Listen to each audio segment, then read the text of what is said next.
much teamwork all the way there, and great to know that you can do it, and you can have faith in your partner or your firefighting buddy or whatever. It has to be two people. One person can't do it alone. They have to go. One man can do an awful lot of good or evil. Hitler was clearly there. Jackson was doing an awful lot of good. I got to really admire him as a real statesman. He had a vision of human life and law that was worth recording, and he did that. And he was able to persuade the French and the Russians and the English that the combination of our laws in our country applied to these Nazis would show both the wrongness and the degree of evil that they perpetrated, and manifest their own appropriate punishment. One thing I can think of is being at the dedication of the Marine Corps monument. They had a platoon there. They were all dressed blue, and that was quite. Well, how many men died on Iwo Jima? 6,000, and it made me feel bad when So anyway, I had a platoon there, and that was quite interesting. To the dedication of the Marine Corps, the monument. And it wasn't until 2001, on my 80th birthday, that we were going to go down to Virginia.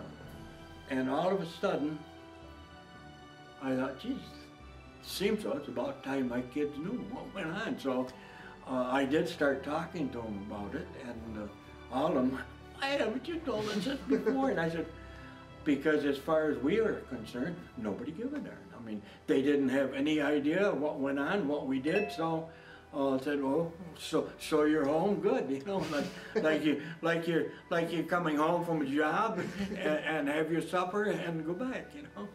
The very biggest thing would be an appreciation for my country.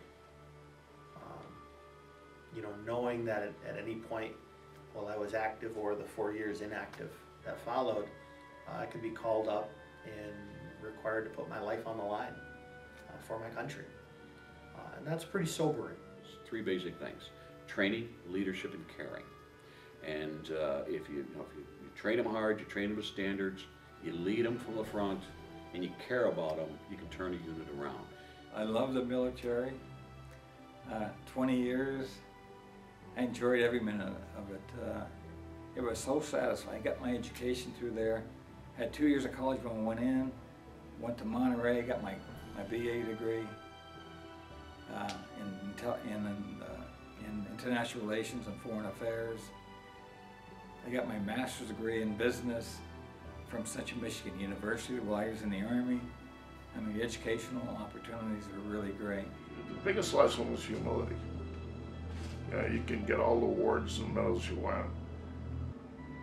They don't mean, they're personal awards, but you wouldn't have gotten any of that accolade if it wasn't for the other 119 that are with you.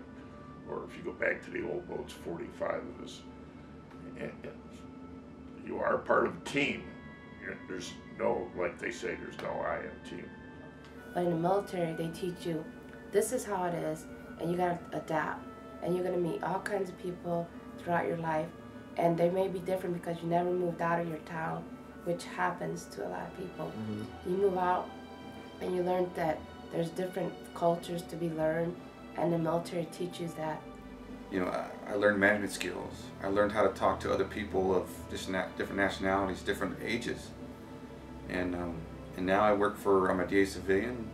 I work on Fort Drum.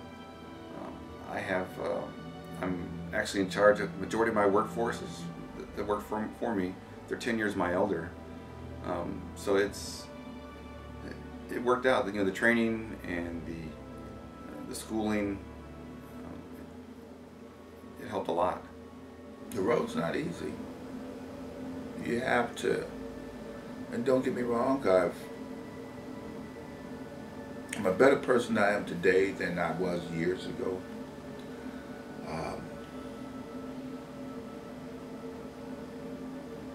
It's not all a bed of roses. You have to work at it. You do your best and do what you can. There's been ups, there's been downs, there's been trials, there's been tribulations, but it's made me a stronger person.